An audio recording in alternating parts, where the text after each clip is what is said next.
Yes, the former chief of police of the New Orleans Police Department, Superintendent Warren Rowley. And I think this is an interesting time to have him, especially considering the news of the past few days, and anybody saw a couple of people today. So it should be a pretty good and provocative discussion. So that being said, Chief, you want to give us a little discussion, start off with some of the experience and some of the things that you did on the force. So first, I'd like to thank Irvin Mayfield for the invite. My second time speaking to one of his classes. I retired last May of 2010. After 29 years with the New Orleans Police Department, I retired as a superintendent.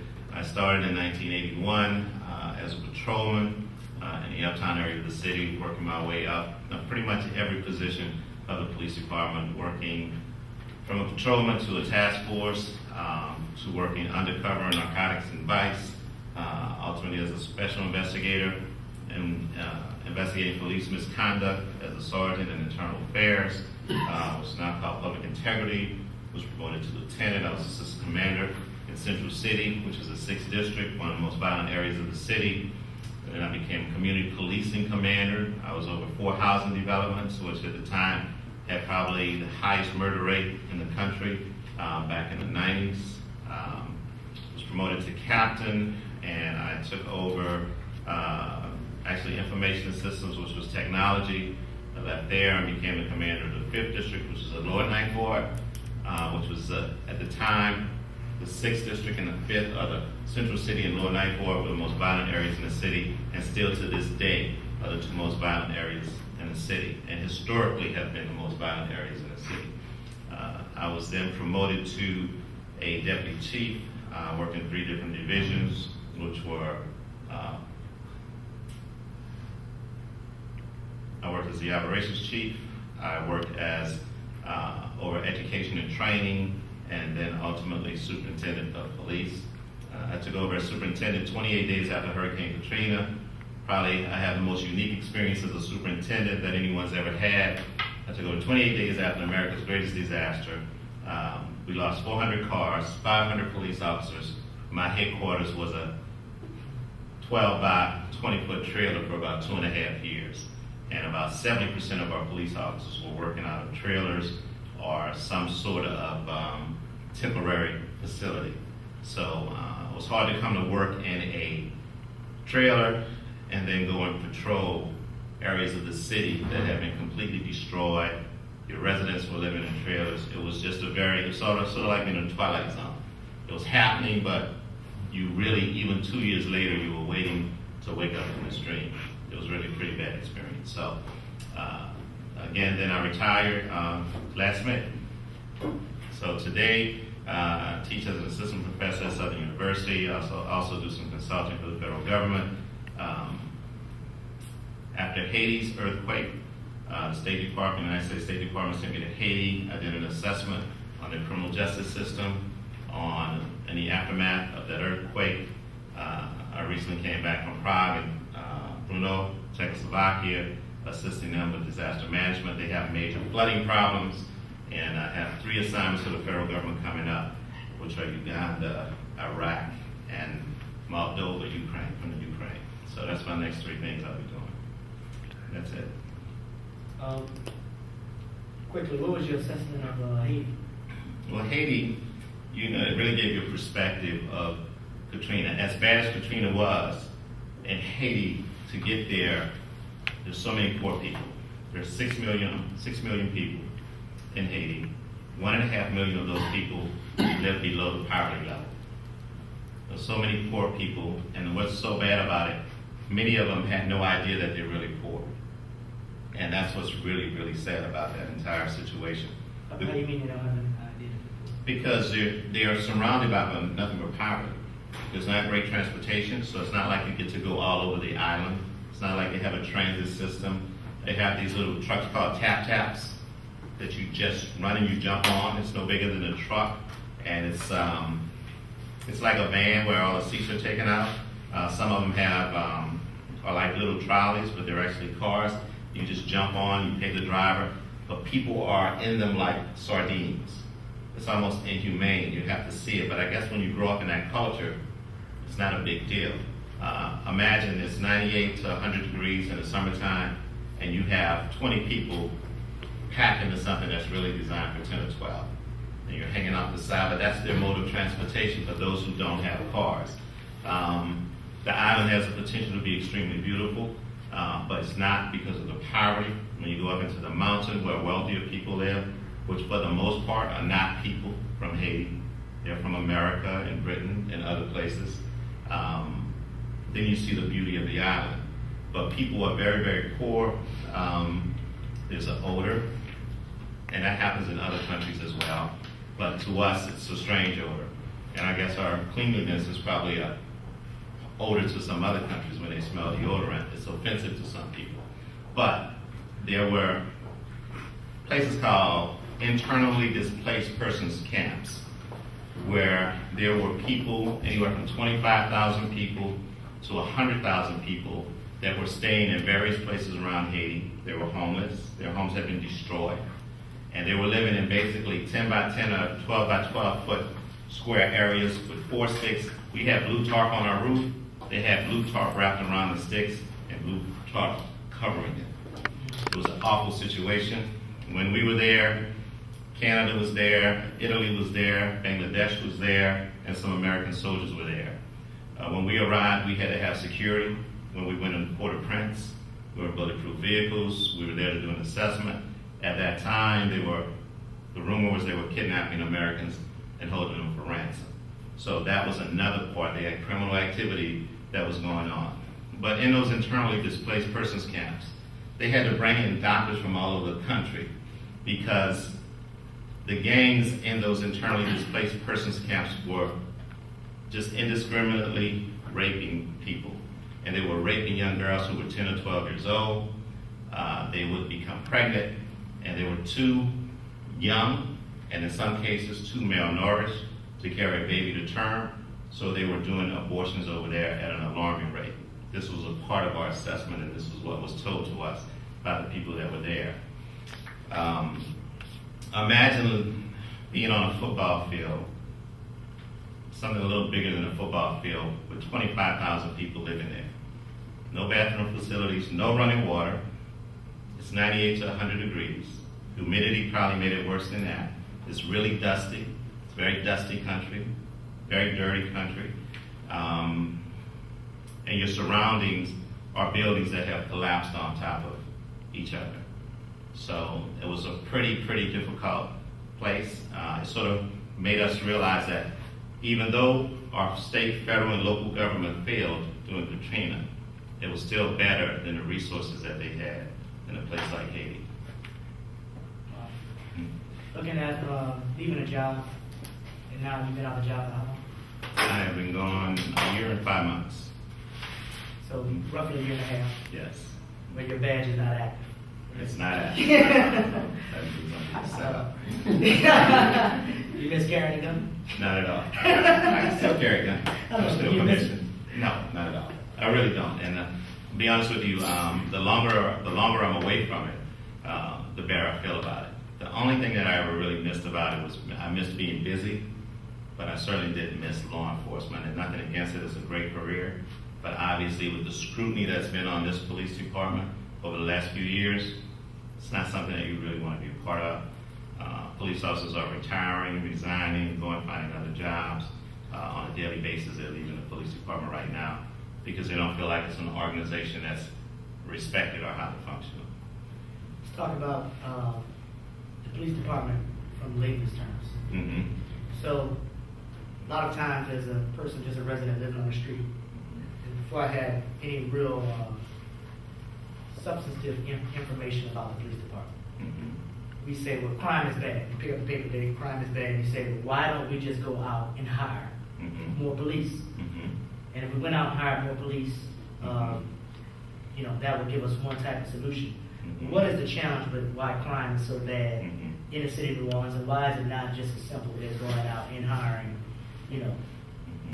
Well, first of all, let's go back and look at the from a historical perspective. You can go back to 1870, 1880s, look at any journals.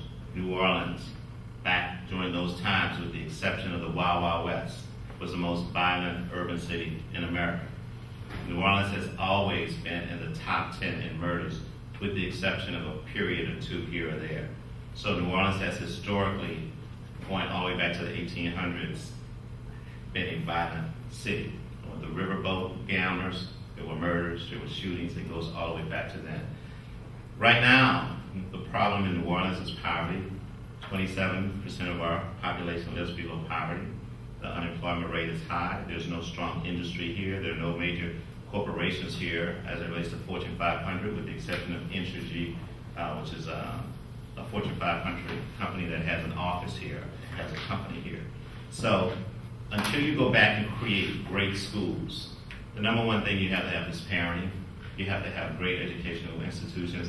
And as long as Louisiana's charter school, public school, RSD, whatever you call it, the majority of schools are mediocre, and our parents continue to be 16 and 17-year-old parents who are products of 16 and 17-year-olds. And that's not every 16 and 17-year-old who's had a baby, but it's too much of it in our impoverished areas. So in a sense, you have generation after generation after generation who have lived in poverty, who come from uneducated parents, who continue to produce individuals who live in a violent community. And it's basically called differential association, which basically means you are what you eat. If you grow up in a community where you see trash, where you see crime, where you see violence, it becomes a part of what you do.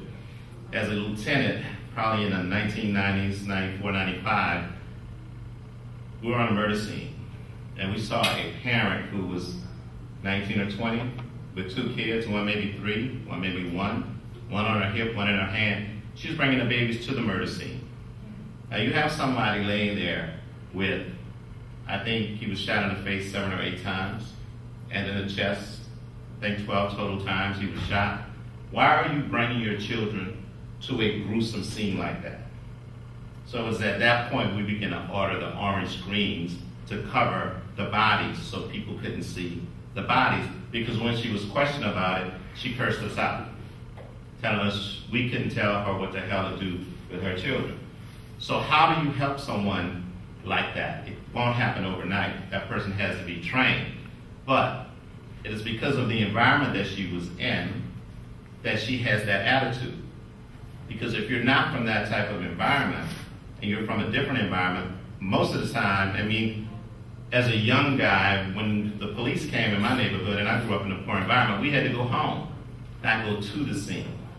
So why is a parent bringing little children to a crime scene, and a violent crime scene? That happens too often in certain communities. The other portion is our government, our local government, our state government, in my opinion, has not focused on our impoverished communities enough. When you talk about community policing, it's not just police going into a community, shaking hands and talking to people. It is the government going in there, making sure that the streets are clean, the lights are changed, the abandoned houses are torn down, boarded up, that their schools look like schools. It is only in the last few years where our schools begin to be, and that's only because of Katrina, where some of our public schools have been renovated or rebuilt. How do you go to school in a situation where your school looks as bad as the poor environment that you come from? How do you ever really create a vision when you're never exposed to a more positive vision? So there's a number of things. It's education. As it relates to the police have to do a better job. Clearly, a number of our officers, significant number, come from the same environments that they were raised in. So even though they go through 21 weeks of police training, do you erase 21, 22 years of conditioning in 21 weeks? Do you really change? Some do, some don't. It depends. So we have a lot of challenges in the city. What's going to change New Orleans? Better schools, better education system, better parenting, a better police force, and a government that is focused on treating the impoverished as well as they treat the middle class and the wealthy. What do you think about seeing the type of violence we had in the French Quarter? You know, New Orleans is a city where major events attract people from all over the state, from all over the country. And, you know, you can go, it's hard to go 3 or 4 miles in any direction and not going through an area that is crime-ridden. You know, we're a melting pot. You know, our garden district, the wealthiest people in the world, you can go 2 blocks, left or right of the garden district, and go to a low-income, crime-ridden area. So it's very difficult for us to avoid that. Now you have to ask me your question again. What are your thoughts on the violence in the French Quarter?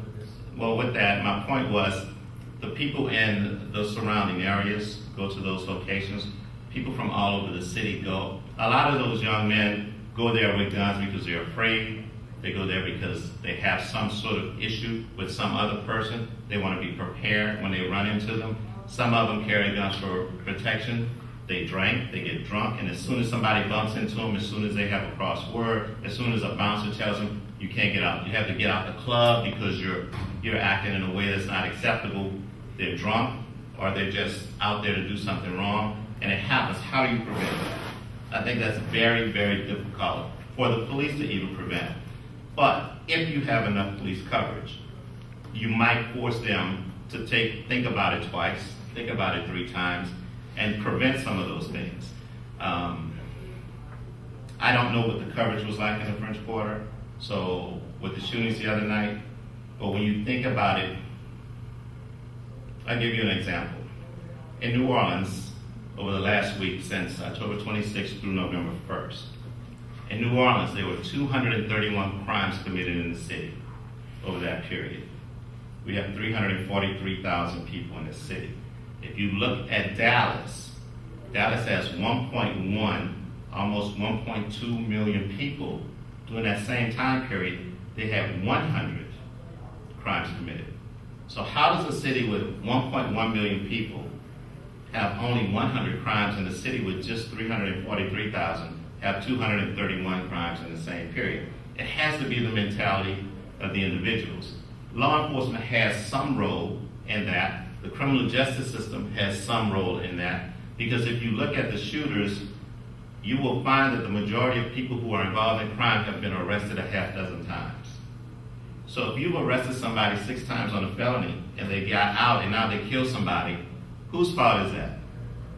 The system is failing. Is that the criminal justice system? Is it the police? How many times can the police arrest a person on a felony and then they get out again and they commit a crime? So you have to look at the entire criminal justice system. When that fails, when the police fail, that means the DA has failed, it means the judges have failed. But the police are on the front line, so they get the brunt of it. So, but our police department today, I mean, I really can't comment on it, and I won't comment on it because it wouldn't be appropriate. Let's go through the criminal justice system. Mm-hmm. Let's go through the criminal justice system first, and then I want you to define the role of the mayor and the city council, and then how that works with our police department and what that has to do with our criminal justice system. Okay. So we have our district attorney, we have our judges. I mean, you do this better than me, so Sure. you tell us what we have. Well, criminal justice system is the district attorney's office, the police department, and the district attorney's office does. The district attorney's office prosecutes offenders who are arrested by the police. The police make the arrest. The first line of the criminal justice system is the police. Police make contact with citizens. Citizens' first contact with the police, with the criminal justice system, 90% of the time is through police, whether you call them for assistance, whether they stop to help you, or whether they arrested you. That's normally your first contact. In some cases, you've never been in trouble, you get subpoenaed to court, that'll be your first contact. But in most cases, it's with the police. Police make an arrest. That report is submitted to the district attorney's office. They screen the case, they view the case to determine if probable cause was there and if the charges are appropriate. If the charges are not appropriate, the DA's office can drop the case and make it no pros, meaning no prosecution required. Or they can accept the charges and they can amend them. They can raise the charges to a higher charge based on what's in the report, or they can reduce the charge. They choose to go to court, then it goes to court. You have your hearing, whether it's municipal court or criminal court. You have your hearing, and based on that decision by a judge, you either go to jail, you put on probation, you're fined, you're found not guilty, or it could be no contest, where you sort of admitted that you were involved, but you weren't really responsible. It's kind of a crazy law where you kind of plead guilty, but you're not really charged for it. So you walk out of court, in a sense. What's the role of the jail in the middle of all of this? Well, jail is actually the final step. And once you're prosecuted and you're sentenced, then you go to the correction side. You go to jail, you should be rehabilitated. It depends on your sentence. A jail, we are one of the few cities in America that has a prison in an urban city. It is Orleans Parish Prison. It's supposed to be a jail. A jail is where you go for no more than 6 months, and that's it. You go to jail for 6 months, you get out, and you go back on the street. When you go to prison, it is because you committed a felony, not a misdemeanor. You committed a felony, and you're going for an extended time with the possibility of hard labor. That will be Angola State Penitentiary. Unfortunately, in New Orleans, we have a prison in an urban city. You go almost anywhere in this country, there's a jail. Some of you are from other places. Think about where you live. Do you have a prison if you live in a metropolitan city, or do you have a jail? Most of you have a jail. We have a prison. That's a big problem. But the jail is about rehabilitation and incarceration. So it's supposed to teach you a lesson about what you do wrong. It's supposed to rehabilitate you through education, through work skills, and things like that. Does that happen? Some people do. Some go in, come out a much better person because they don't want to be locked up again. They have obtained some kind of skill that will actually allow them to come out and get a job that paid them more than they were prepared to make or capable of making because of their skill level before. Some come out as better criminals because the people they hung with educated them on how to be a better criminal, how to make weapons, a better way to sell drugs. You have to realize when criminals go to court, their defense attorneys are giving them all the tricks of the trade. They tell you what to say on the stand, what not to say, how you can't get caught, or how you shouldn't get caught, or they learn in prison how somebody else gets caught. So they come out with, some have that warped sense of responsibility, meaning they're going to come out and think, well, you know what, if I do it this way, I'll get away with it and I won't get caught next time. That's why some people get out of jail and go back in jail in a couple of weeks. There was if you go to YouTube, I forgot these two ladies, they were released from jail, I forgot, 16 years in jail. They got out of jail. When they left jail, they went and stole a car to drive to where they were going and got caught within a couple of miles in a stolen car and went right back to jail. They weren't out of jail 2 hours after spending years in jail. How do you get out of jail and steal a car? I mean, it's crazy. So what did they learn over that time period? For some people, it makes them better people. For some people, it makes them better criminals. If you look at over the years you've been working, and especially in leadership, Mm-hmm. a lot of people run these systems are not people we don't know, Mm-hmm. especially in the city of New Orleans, right? These are folks you know through some time, some way or other, Mhm. depending on what years. Some you respect, some you don't, some you Right. grew up with, some you didn't, right? Right. So when you think about it, and you think about the position of the mayor, folks that get elected to the city council, Mm-hmm. our district attorneys, you think about the criminal, civil, now one sheriff. Mm-hmm. You think about judges that we've known, you know, Mhm. folks that are judges now. You think Yeah. about folks that become superintendents of police. Mm-hmm. None of these people that don't care out. Right. At least if you had to put everybody in a majority, you could at least say that a large majority of people actually do care about Mhm. the work that they're doing. What's the challenge? Why is that crime? Why can't we figure it out? Why can't we get it together? I don't know that we haven't figured it out. I don't know that we have focused on implementing the things that really need to occur. As I stated earlier, until our leadership focuses on finding ways for our impoverished to become better educated, to have a better skill set, to have a better mindset, and what you have to do is erase the hopelessness. A lot of these young people out here are hopeless. They can't read, they can't write, they're not going to scrub a pot for $6 an hour when they can sell weed and make $500 a day. It's not going to happen. They're not going to bring home $130 a week. when they can go stand on the corner and whistle for a drug dealer and make $800 a day. And I'm talking about when they move up to a different level. So when you're hopeless, you'll do desperate things. What else do you do when you can't fill out a job application? You can't read. The average juvenile that's incarcerated in New Orleans reads on a 4th grade level. These are 16, 15, 17-year-olds. They read on a 4th grade level, the average one. What are they going to do? How are they going to function in society? So they do what they know best. They rob, they break into people's homes. I was working at a local school just a few weeks ago with some kids who have behavior problems. We had a 12-year-old kid. He's been shot. He's in class with a monitor on his ankle. And when we asked him, what does he do in the evenings when he leaves from school, when he goes home, he said, well, I go shoot dice with my boys. This is a 12-year-old. So his probation officer came to see me and see how I was doing. She told me he's a burglar. He hangs with older guys. He's small, so he's the first one through the window because he can fit. And this kid is going to be a terror. He's smart, but he's dangerous. And my experience tells me that this kid is going to be a terror. If he doesn't die, he's going to go to jail for a very serious crime before he's 21. How do you change that kid? And that's just one kid. So until we can actually begin at the very bottom, going into our impoverished areas, improving those neighborhoods, that's why if you go back, housing developments were torn down. They really got on this, the Mayor Nagins administration for tearing those developments down.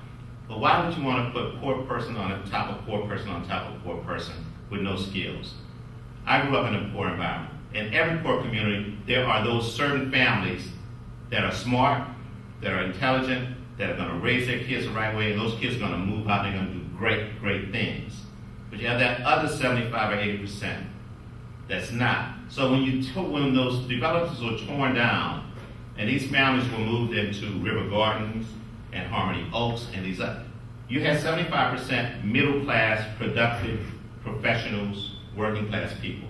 So those same people who would now pick up the trash in front of their door, now because everybody around them, they're cleaning their property, they put their garbage out, they kick their garbage can in when it's supposed to be, those people now won't drop that trash in that community.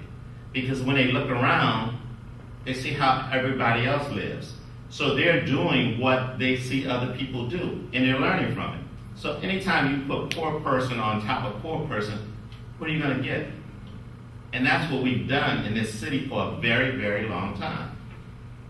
I took a tour of two exhilarating experiences in my lifetime. One was touring the prison, which I think everybody should do at some point in your life. If you've never been to a prison, you should just go see what that's like. It's, just go to see a jail cell. I walked in it, looked at it, toured the facilities. And the odor. And the odor, yes. Very, never forget. Yes. It's a very specific odor. And I toured the prison twice. I toured it before Katrina, after Katrina. And I also had experience where we had the Claiborne Bridge epidemic and homelessness. Mm-hmm. Also toured that and spoke to a lot of homeless people.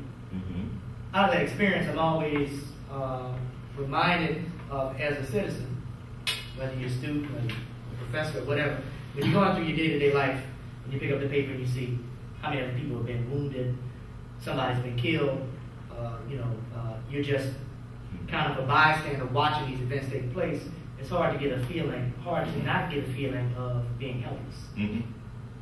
What are your thoughts about, okay, you're just a private citizen, what should private citizens be doing to, how do we make a difference? I mean, that's an excellent question. I really don't know. I think that every individual has to try and do something. But even our middle class is struggling right now to survive. A lot of our middle class and a lot of our wealthy are being laid off. I don't know if our country is in a position where everybody can actually step up and do something, because everybody's struggling. Collectively, this country is struggling. But I mean, it's an excellent question. I really don't know. I think we have to support, Catholic Charities and Red Cross and the Salvation Army, those people who have the expertise to go out there, try and help them get the resources that they need to really go out there and make a difference. Because individually, we can always use the cliche thing, if you just help one person, that might work. But do you really have the expertise? Do you bring a homeless person into your home? If you go out and you give them $50 a week, is that going to really help them? Is that going to solve their problem? Or are you making them dependent? What about in terms of crime? In terms of crime, I think that, right now the current administration is really kind of putting this challenge on citizens. I agree with it about that much, because citizens do have a responsibility, and we should look out for each other. Neighborhood watch, all those things are really, really important. But more importantly, we have to make public safety a priority. And our current situation, instead of reducing the police force should be grown to a number of as many as 1,800 police officers, even though we only have 343,000 people, because the crime is so pervasive.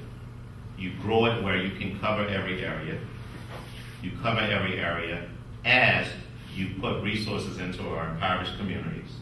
You build and grow our poor through our education system.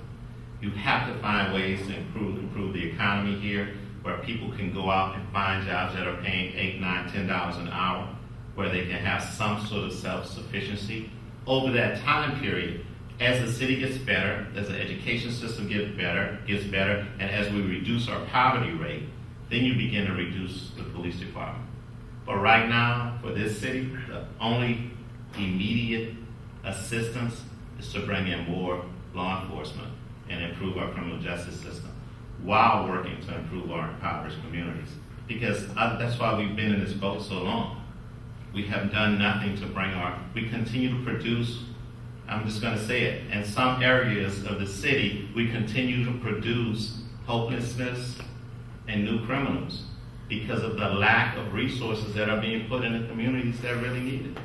And those are just the cold hard facts. So I don't know that a citizen can do it. Even with crime, call the police when you see something. Of course, do those things, but we have to do more. It's not going to just be citizens for making this happen. Superintendent reports to the mayor, right? Yes. How does that relationship work exactly? Well, I can only talk about my relationship. Obviously, I was under Mayor Nagin. We had a very good relationship. Every resource I asked him for, we pretty much got. I had to go to city council to get more money for equipment. They supported us tremendously. When I left the police department, we have more equipment. We rebuilt 16 of our 18 facilities when I left, and the other 2, the contracts were done, the buildings, the land was cleared, the architectural plans were done. We had technology, equipment, resources. We built our police department. We had 1,600 when the storm hit. After about a year and a half, we went down to 1,100. I brought in the Rand Corporation. We put together a plan. We went to the council and the mayor, putting more money on the front end, bringing more officers in. We hired 400 police officers in 2.5 years. When I left, we had 1,500 cops. I think they have maybe 1,100 right now. That's just not enough for the city. But most importantly, I had 100% or 99% support from the mayor. He took my advice as an expert. Contrary to what people might understand, when I left, we had the lowest crime rate that the city had had in about 20 years. We were highest in murders because they use an estimate of the population of around 240, 250,000 people. So we did have, at one point, 91% murders per 100,000. When I left, we were at 49 murders per 100,000. So over 4.5 years, we knocked murders down by 40-something% on a per capita basis based on 100,000. We had the lowest overall crime rate the city has had in 20 years. And we never got that publicity.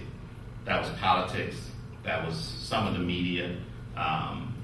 So that perception, and I won't get into the behind the doors and behind the scenes politics because that could get really nasty, that really pushed those perceptions out there. but they weren't accurate, not by any means. Thinking about where we are right now and that relationship, you know, the mayor Mm-hmm. pretty much is the advocate for his employee, which would be the superintendent. Mm-hmm. When the council goes, you know, the budget is put forth, the council passes that budget, the mayor's asking for what he's, you know, needs to make things happen. And that ask for the police department, I'm assuming, is with, typically supported by the mayor, as it's got to be part of what the city's doing. Mm-hmm. What's the role, the difference between, I just think this is important for class, what's the difference in the role for the city council to the police department versus the mayor to the police department? Well, the city council has to make sure that the budget is done in a reasonable way. They are responsible for the budget. Actually, the last year I was in office, they disapproved the mayor's budget but approved my budget. That was probably personal. But so the city council, they're responsible. But there's not $1 that I ever had to go to the council for, because you're allocated a budget. My last year, I think we had a budget of $117 million for the year. I went back to the council for $2 million additional dollars because our summer times are so critical and we have so much crime in the summer, where I wanted to put officers on 12-hour shifts. Which meant that we only had 2 shifts, not 3 shifts. It increased the number of officers on the street by 16%. We reduced crime for the summer by about 15 or 16%. We reduced murder significantly during that time. That's why no more officers on the street make a difference. But the council never, ever denied me. Now, they argued with me. We had our battles. But they never, ever denied me. Because you can't put public safety on the back burner. Unfortunately, that's what's happening right now. That public safety is not on the forefront. Because balancing a budget, you can balance a budget without taking away from law enforcement. When we have people being killed on the street right now at an alarming rate, far more than when I was chief. I think they're up 19 or 21% in murders right now. You can't reduce the budget on public safety. You have to add money to it. These officers need to be on 12-hour shifts for the remainder of this year if they want to stop this from being a record-breaking year. This will probably be the highest number of murders in the last probably 8 or 10 years if they continue at this pace. My last question before we open up to the class for some questions. When you look at the environment that we're in right now in New Orleans, what do you think is the opportunity for private citizens who, as you know, don't really, a lot of folks, how often you get to sit with a former chief of police, which is why I think this is important for us to do this kind of thing. Most people don't know that we may have had, you know, a civil sheriff for how many years. He retired. Marlon Guzman became the super sheriff for better back in term. Now occupying both offices of the jail. Our district attorney now changed over after Eddie Jordan.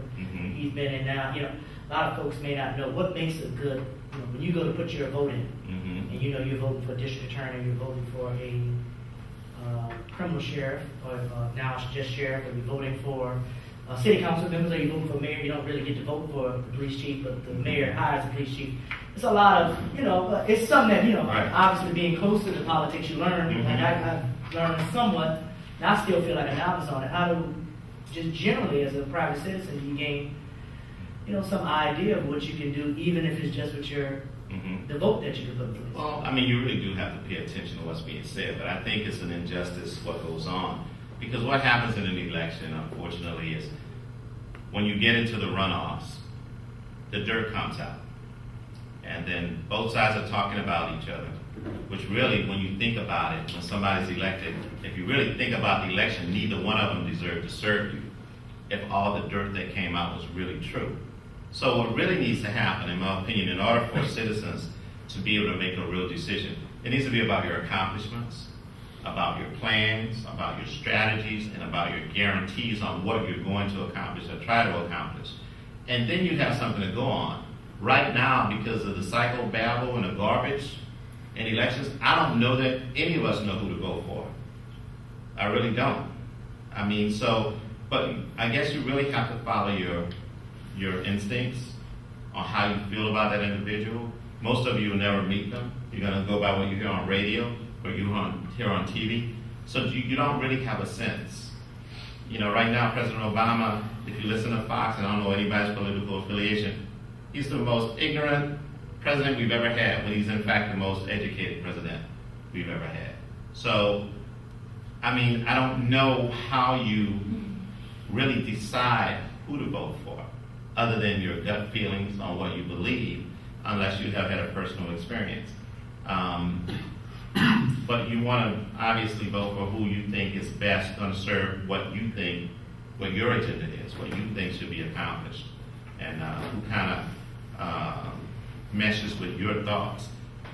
Because right now, when you listen to elections, nobody who really deserves to be elected in most races, if you really think about what's been told to you, if it was actually true. So let's open up questions for the class. I'm not from here, I'm from Los Angeles, and but I've lived here about 5 years now. One of the observations that I've made, at least in the neighborhood that I live in, is compared to where I'm from, a lot of the crime there seems to be a lot less like gang group crime. Like New Orleans has always seemed like more of an every man for himself type of feel. That's what I feel like in my neighborhood. Do you agree with that, and why is that? Well, no, I agree. I think when you talk about New York, Chicago, LA, they have organized gangs, Crips, Blood, Satin Knights, things like that, MS-13. New Orleans really doesn't. We have Galveston 3rd Street gang. That's like full of guys who grew up on Galveston 3rd, who now are drug dealers, period. You know, you have like the Hankton family.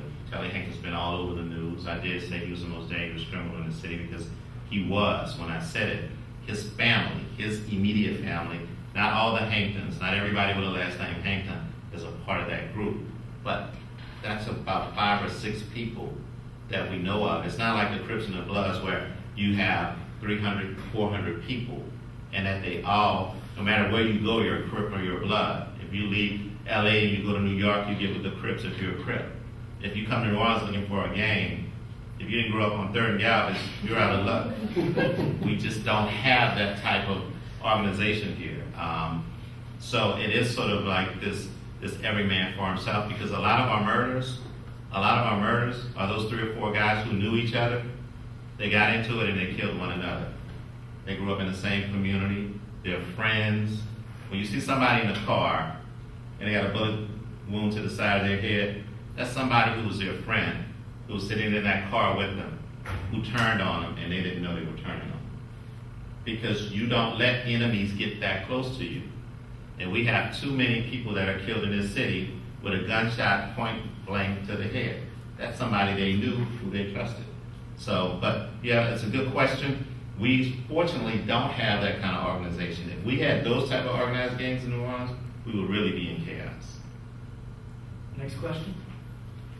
The budget when you were chief, and how much do we need for 1,800 cops? I mean, how far was the difference you think right now? I mean, for 1,800 cops, you probably need somewhere around $134 million, which about 90% of that would be for personal services, which would be for salaries and fringe benefits for the officers and civilians. So I'm sure they need somewhere around 132, 133 million to raise it up to that level. Because New Orleans is in trouble. You're saying holistically 130. And it's a guesstimate, yeah. Yes. Mm-hmm. The 134 million is typically out of what size budget annually that the council is passing? Well, they It would be when I was there, it was around $600 million city budget. Okay. Right now, I think they're saying they have a budget of around 400 and something million. So why it's been reduced so much? Maybe because the tax base is not as high. But I mean, the red light cameras ought to be building that budget up pretty good. Yeah, what do you think about that? I think they need to get rid of them completely, because you really need crime cameras. You need crime cameras to fight crime. The average person that's getting a ticket, does it probably slow some people down? Yes. If they need to run during certain hours of the day, I think they need to run from probably 6 in the morning until 10, and then maybe 2 until 7 at night, and that's it. During the peak hours when traffic is heavy, if you're driving down Carrollton Avenue 3:30 in the morning and you're cruising and nobody's on the street, And so you go 36 miles per hour and 35 miles. Do you really, should you be paying $200 because you went over by 1 mile per hour? That's just a gimmick for the city to make money. Crime cameras fight crime. Crime cameras are not on the agenda. They've been dismantled. Nobody's doing the maintenance. They need to take that money and make them crime cameras and fight crime, not just hit people in their pocket because they're doing a few miles. Or, in fact, I can see if the crime cameras were set if you went 10 miles over. I understand a law is a law. But should you really be paying $200 because you did 36 and 35? That's a calibration issue. So, Next question? Yes, ma'am. During Katrina, there was obviously a lot of animosity between the police officers and the citizens. And I remember reading an article in the Times-Picayune where a police officer was saying that they developed a lot of us versus them mentality.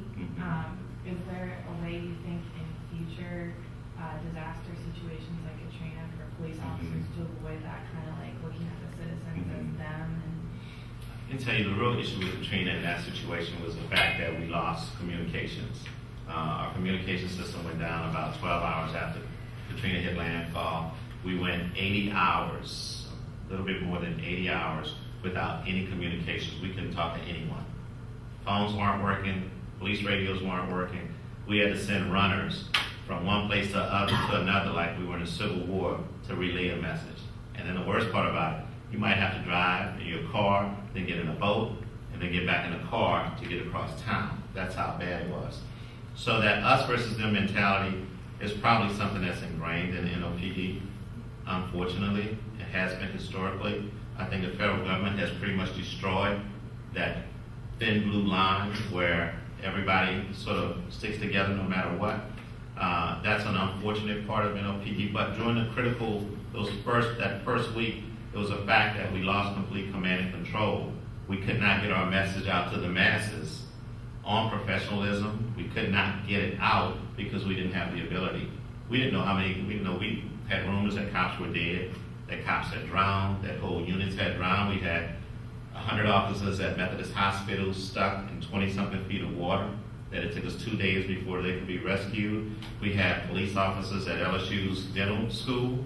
All of their vehicles were underwater, under 14 feet of water. It took a day and a half before we could get them out. And we had another 80 officers at St. Claude General Hospital on St. Claude Avenue. You have to realize 83% of this city was underwater, from anywhere from 2 feet to as high as 20 feet at some point. So that was unfortunate. It's given the city and the police department a major black eye, and will for a long time. And you had not only that, but you had citizens who felt helpless, who felt hurt, who felt abandoned, not only by NOPD and local government, by state and federal government as well. You know, we expected the federal government to be in here in 24 hours. We didn't see them until that Friday, and the storm came in on Monday. We expected 500 troops on Canal Street 24 hours after the storm. We didn't see them until Friday. Then when the levees broke, all our special operation teams, we had to pull off of Canal Street. They were going to get in boats. We only had 3 boats, right? So they were going to boats that people left and using them to rescue people. So that left us with very few people on Canal Street, so Canal Street began to be looted. Fortunately, we were able to cover the French Quarter and some of downtown that did not get looted. But you have citizens who were hurt, and not only that, we didn't have a jail. Our jail was flooded. They had to abandon the jail, bring all of the inmates to other correctional institutes. So the first 4 or 5 days, when we caught somebody committing a crime, unless it was a murder or a rape or a robbery, we had to let them go. Put the property down and go. We didn't have anywhere to bring them. So we were in, as tactically, if you wanted an enemy that cut off all of your resources and your ability to do anything, that's what Katrina was to the city of New Orleans. But then the citizens really did, it was for a time, citizen against police, because you had that criminal element. Why are you still in a 50-inch television walking through the water when you have no power and light, right? How far can you really carry a 50-inch television in water? So there weren't people who weren't stealing clothes and food. There were issues. There were people who were, in fact, going in. Walmart general manager gave us 2 Walmart stores, anything NOPD needs, anything the citizens need, let them have it. So people went into Walmart. They were accused of looting. Walmart general manager said, let them have it. That story never came out. Never came out. When Walmart reopened the one on Chapatulas, the mayor was there, I was there, we were on a podium with the president of Walmart. They weren't against us in Walmart, but some of the reports said NOPD looting Walmart, citizens looting Walmart. Wasn't true. Wasn't true. That perception may have been there, but it wasn't true. I'm not going to say that places weren't looted that shouldn't have been, because they were.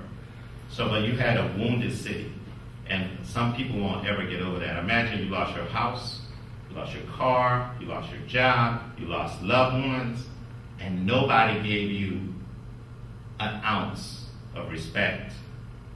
Nobody showed any love, nobody cared about you. That's pretty hurtful. And a lot of those people have not come back to New Orleans and will not come back to New Orleans because they feel like this city let them down. And then you live in Section 8, and then you go to Houston, and your Section 8 apartment is better than the middle class apartment somebody lives in New Orleans. You go to Dallas, you have a mall in every community. The streets are clean. People are taking care of you and trying to help you. Some people had never left New Orleans before. They thought they were living good. Then they went to some other place on federal subsidized income and were living better than they live here. Their kids were going to high schools that looked like universities. So why would you come back? When you feel like your city, your government has let you down. That may have not been the case. The response just may have not been quick enough and sufficient enough. But I think everybody across, if you ever get to look at the federal congressional report on Katrina, it clearly states federal, state, and local government across the board from the president on down failed. Everybody failed. Now the other side of that is nobody could be prepared for Katrina. It was beyond what anybody could ever have imagined. You had to be here. At night you could not see 10 feet in front of you. Not 10 feet in front of you. And that was for 21 days we had no lights. This wasn't like 2 nights and we didn't have lights. 21 days before we had lights, and 18 days before half of the city was not covered with water. It was a bad situation. General Honoré, when he came down, that was a huge impact, but what us to kind of how could he do what he did? Because he was a general, he had resources, he had ships, he had troops, he had food, he had hospitals, he had helicopters, he had all the resources, and he had a direct line to the president. So when General Honoré said we needed something, it was done. There was no direct line to anyone before General Honoré came. So he was the man. He came in, he got things done. And when he said he would do it, it was done. It wasn't done 3 days later, it was done. If you asked him for something, he came back in an hour or so and said, you got it, it's done.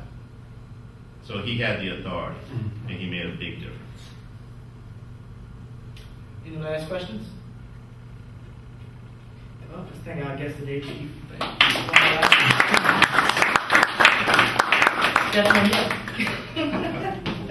Anytime. Take it easy.